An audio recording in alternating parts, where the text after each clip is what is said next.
Welcome to kitchen queen. இன்னைக்கு நம்ம பார்க்க போற ரெசிபி மதுரை ஸ்பெஷல் கறி தோசை. மதுரைனாலே கறி தோசை ரொம்பவே ஸ்பெஷல். அதுலேயும் மதுரை சிம்மக்கல் கோனார்கடை கறி தோசைன்னா ரொம்ப ஸ்பெஷல்னு சொல்லுவாங்க. அதை விட ஸ்பெஷலா வாங்க எப்படி செய்யறதுன்னு பார்க்கலாம். பேன்ல நல்லெண்ணெய் ஊற்றிக்கோங்க. 3 ஸ்பூன் நல்லெண்ணெய் ஊற்றிட்டு நம்ம கட் பண்ணி வச்சிருக்க 2 பெரிய வெங்காயத்தை அதோட சேர்த்துடலாம். ஒரு பச்சை மிளகாய் பொடி பொடியாக நறுக்கி வச்சுருக்கேன், அதையும் சேர்த்தாச்சு. கருவேப்பிலை கொஞ்சம் 2 கொத்து கருவேப்பிலை சேர்த்துருக்கேன். சேர்த்துட்டு நல்லா வதக்கி விட்டுருங்க. இதுக்கு நல்லா வதங்கணுங்க. நல்லா ப்ரௌன் கலர் ஆகிற வரைக்கும் நல்லா வதங்கணும். நல்லா வதங்கின பிறகு நம்ம எடுத்து வச்சுருக்க 1 ஸ்பூன் இஞ்சி பூண்டு விழுதை அதோட சேர்த்துருவோம். சேர்த்துட்டு இஞ்சி பூண்டு வாசனை நல்லா போகிற வரைக்கும் நல்லா வதக்கி விட்டுருங்க.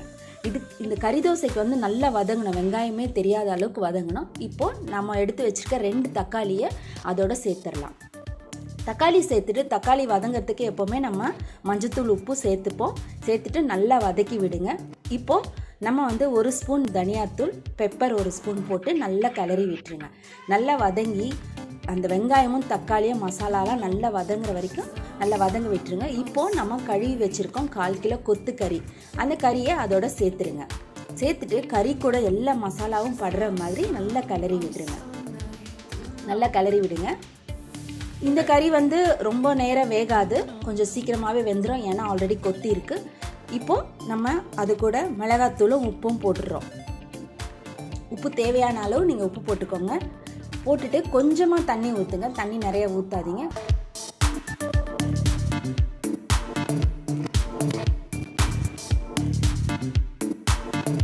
தண்ணி ஊற்றி நல்லா கொஞ்சம் கிண்டி விடுங்க. கிண்டி விட்டுட்டு இப்போது பேனை க்ளோஸ் பண்ணிடலாம். 20 மினிட்ஸில் அது வெந்துடும். பாருங்கள், நல்லா வெந்துருச்சு. இப்போது நம்ம எடுத்து வச்சுருக்க 1 ஸ்பூன் கரம் மசாலாவும் கொத்தமல்லி தலையும் அதை போட்டு நல்லா கிளறி விட்டுருங்க.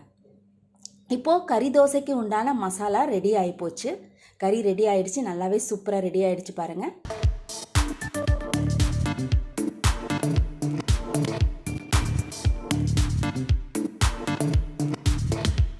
ஒரு முட்டை 2 தோசைக்கு வரும். உங்களுக்கு எத்தனை தோசை தேவையோ அதுக்கேற்ற மாதிரி முட்டையை இந்த மாதிரி குட்டி பவுலில் போட்டு நல்லா அடிச்சுக்கோங்க.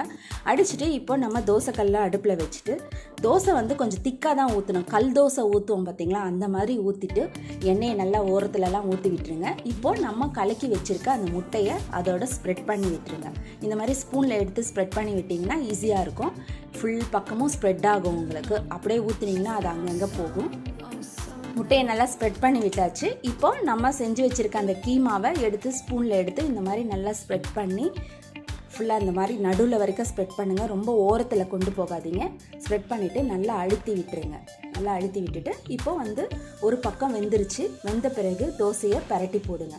பொறுமையாக எடுத்து பரட்டி போடுங்க, ஒன்றும் ஆகாது. பாருங்கள், பரட்டி போட்டாச்சு. ஒரு பக்கம் நல்லா வெந்துருச்சு. மதுரை கல் தோசை சாப்பிட்றதுக்கு மதுரைக்கு போக வேண்டாங்க, நம்ம வீட்டிலே நம்ம சூப்பராக செஞ்சு சாப்பிட்லாம். அவ்வளோதாங்க, சூப்பராக மதுரை ஸ்பெஷல் கறி தோசை ரெடி ஆகிடுச்சு. நீங்களும் உங்கள் வீட்டில் செஞ்சு பாருங்கள். உங்களுடைய ஃபீட்பேக்கை என்னுடைய கமெண்ட் பாக்ஸில் போடுங்க. என்னங்க ரெசிபி பார்த்தீங்களா? பிடிச்சிருந்ததா? சூப்பராக இருந்துச்சா? உங்கள் எல்லாருக்கும் ஒரு சின்ன ரெக்வஸ்ட். அது என்னென்னா, என்னுடைய பேஜை லைக் பண்ணுங்கள், கமெண்ட் பண்ணுங்கள், ஷேர் பண்ணுங்கள். மீண்டும் உங்களை அடுத்த ரெசிபியில் சந்திக்கிறேன். Until then, bye.